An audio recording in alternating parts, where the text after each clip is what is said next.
Hi, I'm Patricia, and I'm 54 years old. Some people might call me ordinary, but my sister-in-law thinks I'm privileged and don't understand what it's like for most people. Let me explain why. My husband Robert is also 54, and we both have full-time jobs. We don't have kids, so my sister-in-law thinks we're lucky because we live in a nice area. Our neighborhood is close to downtown Boston and Chinatown, plus it's easy to get around with the subway nearby. The house we live in used to belong to my grandfather, then my parents, and now us.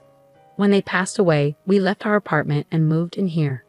So my sister-in-law is 46 years old, which is 8 years younger than me. She often comes to visit us without her husband and their 12-year-old child.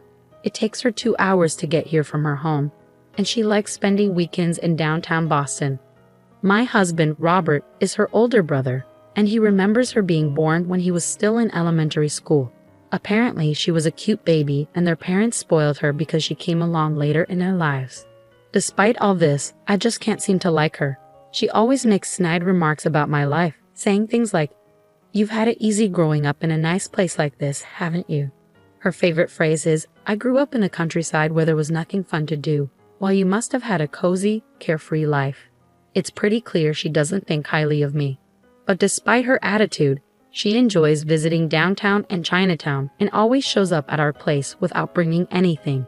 When I ask her about it, she says, "Even if I brought something from the countryside, you'd probably make fun of it."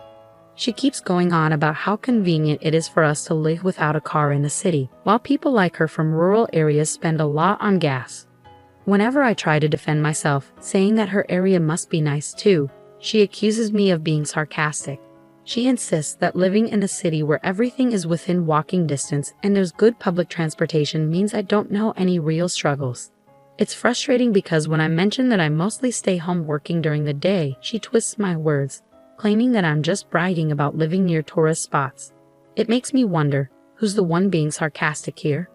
Sometimes my sister-in-law's words can be pretty harsh, and I complain to Robert about it. But he just brushes it off, saying, "Oh, that's just how she is." She's very direct. Amidst all this, I heard that my sister-in-law is planning to build a house. So during one of her visits, I asked her where she planned to build it. She replied, "Obviously, near where I live now, Patricia. Unlike you, I had to buy the land. I didn't inherit any property like you did, so I can't afford to live in such a nice area. It must be nice being rich." That really got to me, so I asked her how I should have asked without being offensive. She just laughed and told me maybe I should just stay quiet because everything I say seems to offend her anyway. After that, she completely ignored me and I felt left out of the conversations. Even though she still comes over, she doesn't say a word to me anymore. But she keeps visiting even more often than before, and Robert doesn't seem to mind. I asked him why she ignores me when she's here, and he said, "I told you, Patricia, that's just how she is. You don't have to talk to her either. She leaves her husband and child at home when she visits, so we don't have to entertain them either. You don't have to go out of your way for her, but still." One day, she went out to Chinatown, came back, used the bathroom, and went straight to bed without saying a word. The next morning, she ate the breakfast I had made without even a thank you and left. I started feeling like our place had turned into a hotel. Am I supposed to be her cook, maid, and hotel manager? It feels like she should be buying a season pass at this point. 3 months later, she visited us again. Today, she planned to explore the town. But that evening, she spent a long time talking with Robert. She stayed the night and left the next day. But Robert was excited and showed me a bunch of pictures. "Hey, look at this. It's the house my sister built. Oh, her house is all built now. You're going to love this." He showed me a picture of a pristine white building. Indeed, it looked newly built and was very pretty. "Isn't this amazing?" Robert enthusiastically showed me another picture. I tilted my head, puzzled. At first glance, it looked like a garage, but from looking at the mop in the picture, I could tell it wasn't big enough to fit a car. "Who is that?" "That's right. Isn't it amazing?" Robert exclaimed proudly and then shouted out, "It's a garage for a motorcycle, and it's custom made. My Harley can fit in here." "What?" I was completely stunned. "Wait, so you're saying this is your sister's house, right?" I couldn't quite wrap my head around it. "And you've been talking about swapping houses?"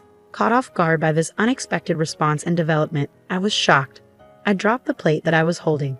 She's been saying that she likes this house's location for a while now, and I've been saying that I don't like how old this house is since it's been passed down from your family for generations, Robert explained.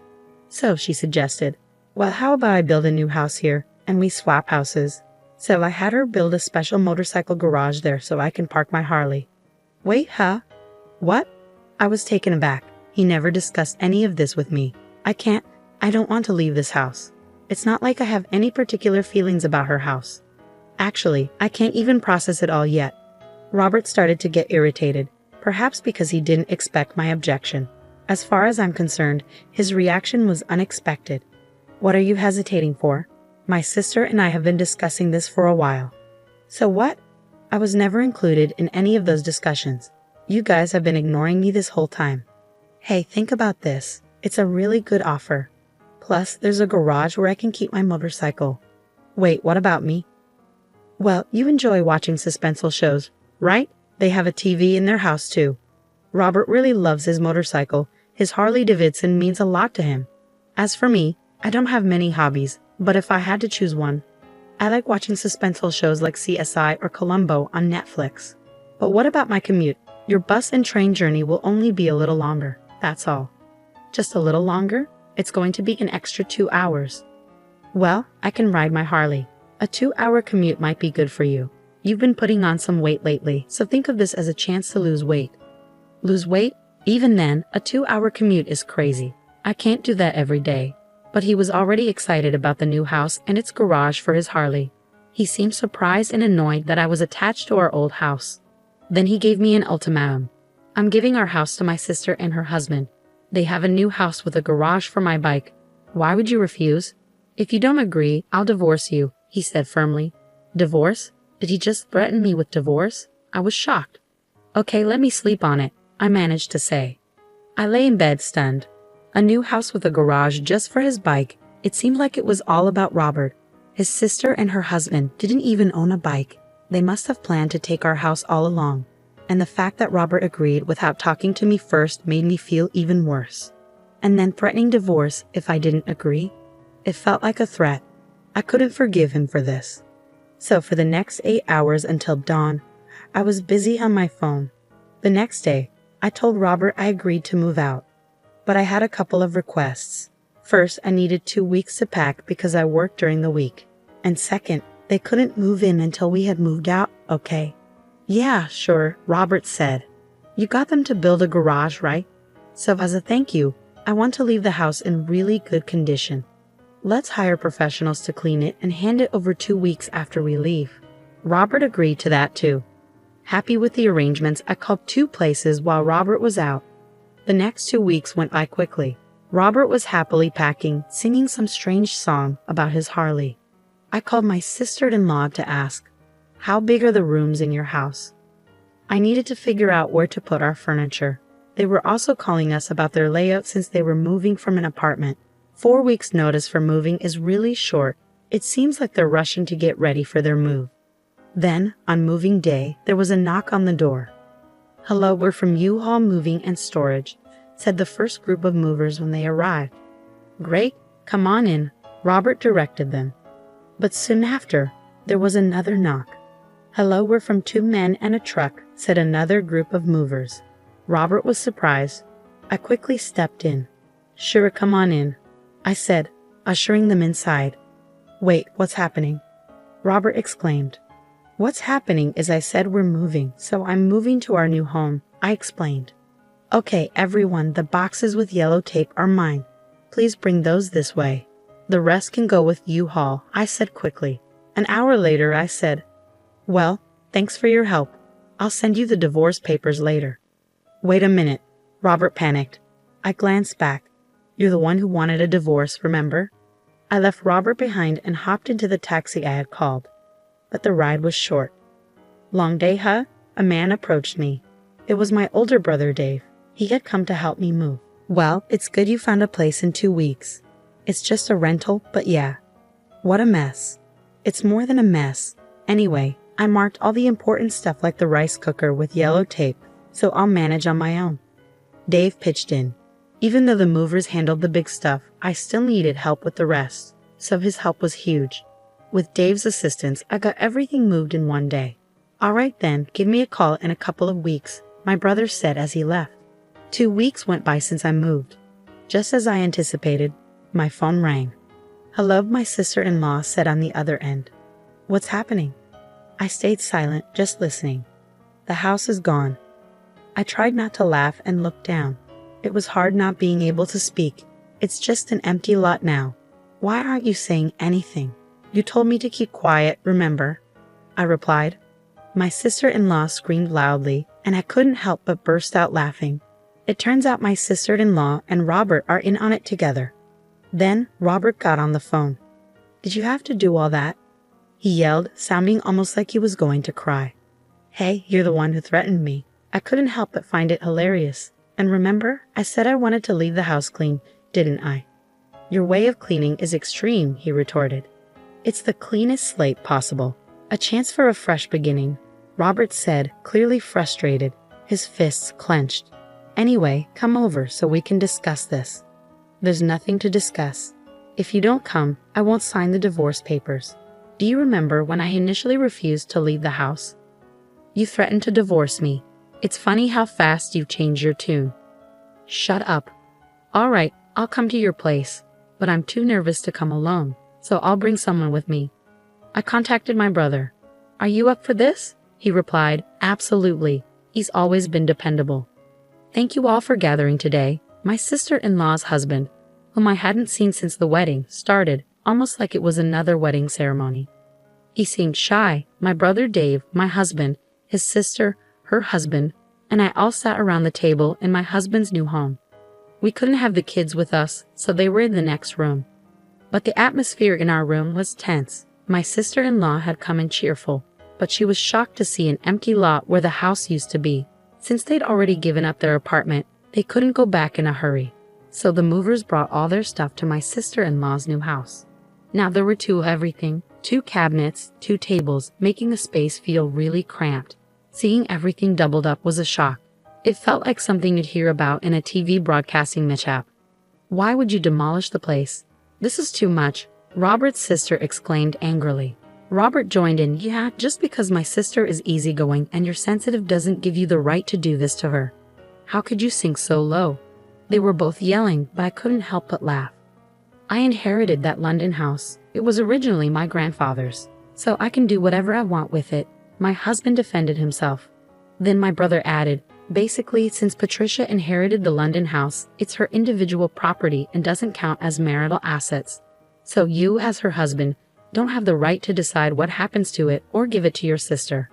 Huh? What? My sister-in-law and husband were stunned by the unexpected revelation. Well, if you had told us that from the start, this could have been avoided. Robert tried to deflect blame. Classic Robert and Patricia, always in sync. So are we just blaming each other now? I thought silently. It's too late to object. My sister-in-law's husband sighed. You threatened me with divorce and told me not to talk to your sister. So I couldn't say anything. I finally spoke up. Patricia was threatened with divorce, and you wouldn't even let us talk to your sister. What choice did we have? Dave chimed in. So I decided to sell the property. The house was too big for me to live in alone anyway. The truth is, the day after I was threatened with divorce, I made 2 phone calls. One was to Dave, and the other was to a demolition company. They said it would take 10 days to demolish the house. My sister-in-law lives about 2 hours away, so she wouldn't have had time to come here after getting short notice for the move. Same goes for my husband, who moved to a newly built home near his sister's apartment. And that's how their new home ended up being an empty lot. That's enough. We've lost our home. And we had to move twice because we stayed at Robert's house temporarily when we found out ours was gone, which doubled our moving costs. My sister-in-law exclaimed, Do I look like I care?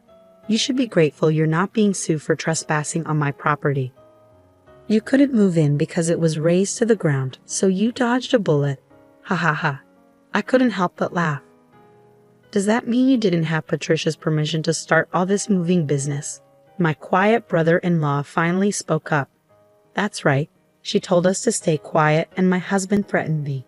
They just went ahead and made plans without us. My sister-in-law's husband revealed. Hey, what were you thinking? You've been spending money in Boston and Chinatown for the past 3 months. You left me and the kids while you went shopping, and now that you've decided to live there, you sold our car. We can't live without a car here, but this house only has a garage for a motorcycle. Do you realize how much trouble you've caused everyone in your family? My brother-in-law erupted in anger. What's wrong with you? My sister-in-law looked shaken. It seemed like she had never seen him this angry before. Patricia, my brother-in-law continued, this one here told me I'm going to take my brother's house and move. If you disagree, I'll divorce you. Can you believe it? It's surprising how much siblings can think alike. I was nearly bursting with laughter. I knew I'd have a sore stomach from laughing too much tomorrow. But since I'm a software engineer who can work from anywhere, and I didn't want the kids to be without their mom, I agreed to her demand. But now, seeing how things have turned out, I realize how my wife's selfishness could hurt our whole family. And what you said earlier about Robert's threat, that really woke me up. My brother-in-law took a deep breath, and looking at his wife, said, "You threatened me." Finally he declared, "Well, it's over for us too. I'll take care of and raise the kids. I'll treat your threat like a proposal." "Now it's my turn," I said, turning to my husband. "Robert, I'll also treat your demand like a proposal. We're truly done now. Goodbye." "Oh wait, if I lose the house, doesn't that change things?" Robert exclaimed. "Exactly. The situation has changed, so it's not fair to cut us off like this," his siblings both shouted. I just brushed them off. My brother-in-law said, "You guys created this ridiculous situation, got all excited, and now you're just back to square one." After that, my sister-in-law's husband and I each hired a lawyer and pursued a mediated divorce. The newly built house that my sister-in-law had built was going to go to her husband, along with custody of the kids. My sister-in-law, who was always spending money and rarely at home, often left the kids' care to her husband, even on weekends. The kids felt distant and lonely, but now that they're living with just their father, they say they're happier because they know their father will always be there for them. The new house ended up belonging to my sister-in-law's ex-husband because she couldn't afford the mortgage payments. It was shocking that she could spend money in Boston every 3 months without having any income. Her spending habits didn't change, and she ended up buried in debt. The motorcycle garage was going to be torn down to make space for a parking lot. My ex-husband, who had been working all this time, couldn't afford to keep his Harley after the divorce. Losing his bike and his hobby, he turned to alcohol to cope with his frustrations. I turned the empty lot where our house used to be into a parking lot.